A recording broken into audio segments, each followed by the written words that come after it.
மத்தேயு 18:11 வசனம். எடுத்தவங்க வாசிக்கணும். 18:11.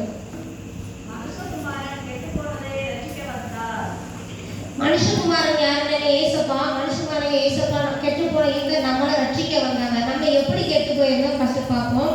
யூதா 1:11 வசனம்.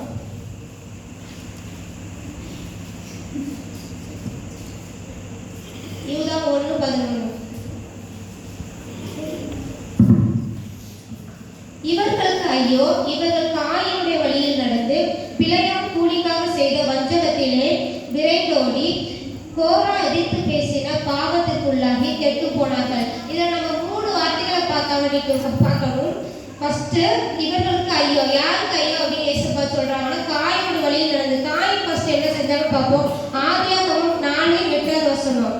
காயின் தன் சகோதரனுக்கு விரோதமா எழுப்பி தன் சகோதரனாகிய ஆபேலை கொலை செய்தான். எதுக்குன்னா ஏசப்பா ஆபேலோட காணிக்கையை மட்டும் அங்கீகரித்தாங்க, காயினுடைய காணிக்கை அங்கீகரிக்கல. அதனால விரோதமா எழுப்பி கொலை செய்தார். நம்மளும் கர்த்தருக்கு விரோதமா இத்தனை நாள் வாழ்ந்து கொண்டுதான் இருந்தோம். ஆனாலும் ஏசப்பா நம்மை ரட்சிக்கும்படியாக அவர் தம்முடைய ரத்தத்தை சிந்தி இந்த நாளிலேயே நம்மளை அந்த விரோதமான பாவத்திலிருந்து மீட்சினால ரட்சித்து கொண்டு வந்திருக்கிறார். 2வது என்னன்னா, பிழையாம் கூலிக்காக செய்த வஞ்சகத்தினாலே விரைந்தோடி அப்படின்னு சொல்றாரு. பிழையாம் கூலிக்காக வஞ்சகம் பண்ணினார் அப்படின்றது.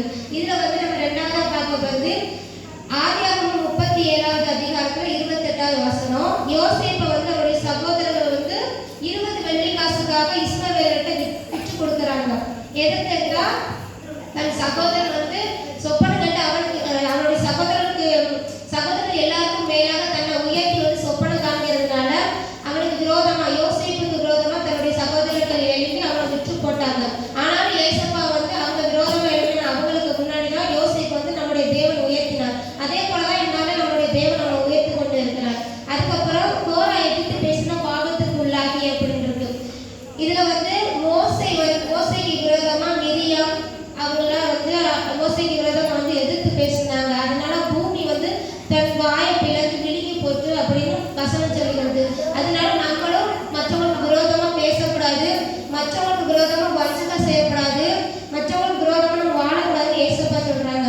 இப்ப செய்முறை வழியில நம்ம பார்ப்போம்.